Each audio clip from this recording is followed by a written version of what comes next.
morning class. How are you all? So today is our 10th day of our English class. आज हमारे English की class का 10th day है.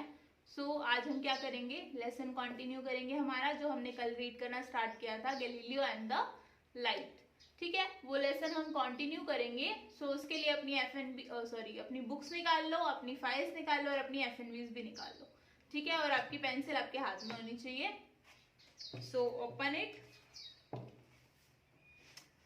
Yes, until से start है lesson. जिसके पास बुक्स है वो ध्यान से देखना. अंटिल से स्टार्ट है.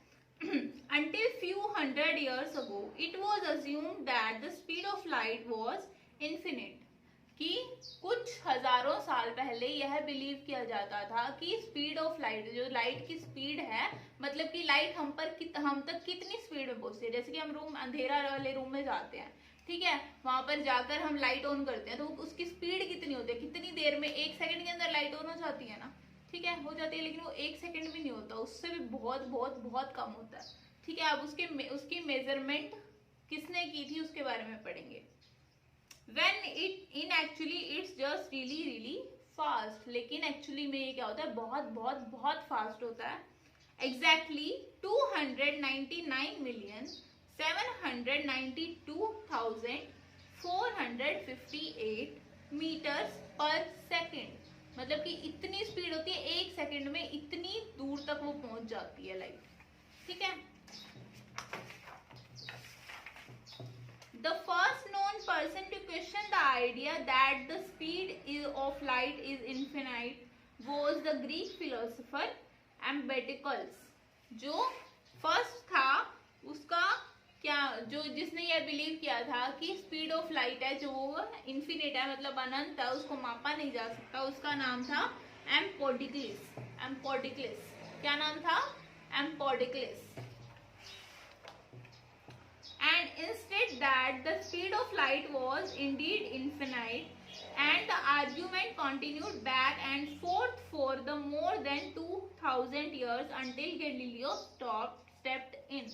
और ये आर्ग्यूमेंट, मतलब कि ये बहस 2000 सालों तक चलती रही. कोई बोलता है स्पीड ऑफ लाइट इतनी है, स्पीड ऑफ लाइट इतनी है, लेकिन ये आर्ग्यूमेंट, मतलब कि ये बहस लोगों के बीच में चलती रही 2000 सालों तक, जब तक गैलीलियो ने इसमें अपना कदम नहीं रखा, मतलब कि उन्होंने इसके बारे में जानकारी जाननी शुरू नहीं की. ठीक है, जब गैलीलियो आए तो उन्होंने क्या किया, इसको अच्छे से मेजर किया. उसके बारे में पढ़ते हैं आगे. Galileo method for measuring the light was quite simple. उनका मेथड बहुत सिंपल था. He and his assistant stood with two lit lamps a mile apart, and by uncovering the lamps, वो गैलीलियो और उनके एक असिस्टेंट क्या है, 2 लिट लैम्प, मतलब कि जले हुए लैम्प्स को लेकर खड़े हुए थे वहां पर. उन्होंने उन्हें कवर किया हुआ था. They tried to deduce if there was any time lag between the two. उन्होंने क्या किया, जैसे उसकी लाइट कम हो जाती है ना, उसको करने का ट्राई किया. The result were inconclusive. लेकिन जब उन्होंने ये ट्राई किया तो उनको कोई रिजल्ट नहीं मिला, वो किसी नतीजे पर नहीं पहुंचे थे. The only thing Galileo could conclude was the, if not instantaneous, it is extraordinary rapid. बस यही चीज उनको समझ में आई थी कि अगर इसको नापा नहीं जा सकता है तो यह कहा जा सकता है कि वो बहुत ज्यादा, एक्स्ट्रा ऑर्डिनरी होता है बहुत ज्यादा, रैपिड मतलब कि तेज, एक्स्ट्रा ऑर्डिनरी तेज है. Galileo assumed that the light travels at least 10 times faster than sound. Galileo ने ये चीज सोची क्या, मतलब उनके दिमाग में ये चीज आई कि लाइट की जो स्पीड है वो साउंड की स्पीड से 10 गुना ज्यादा है. But he had no evidence to support his theory, and so he decided that his experiment was a failure. But उसके पास कोई प्रूफ नहीं था कि वो उसे प्रूव कर सके, लोगों के सामने बता सके कि मैंने ऐसे निकाला है इसकी स्पीड को. उसने सोचा कि उसका एक्सपेरिमेंट जो है वो फेल हो गया. ठीक है, but the important thing here is not the success और the failure of his experiment.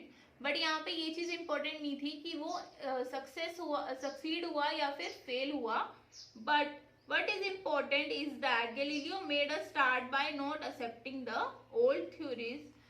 कि गैलीलियो ने पुराने लोगों की बातों में ना आकर उनकी थ्योरीज को नहीं माना, उनकी बातों को नहीं माना, उन्होंने क्या किया, खुद से इसकी खोज करनी स्टार्ट की कि ऐसा सच में होता भी है या नहीं होता है, विदाउट एनी साइंटिफिक एविडेंस। और जबकि उनके पास कोई वैज्ञानिक प्रूफ भी नहीं था, वैज्ञानिकों का प्रूफ भी नहीं था कि ऐसा सच में होता है। ठीक है, सो आज का हमारा 10th डे का यहीं तक रीड करेंगे हम, उसके बाद कल हम इस लेसन को कंटिन्यू करेंगे और कल ये लेसन फिनिश भी करेंगे।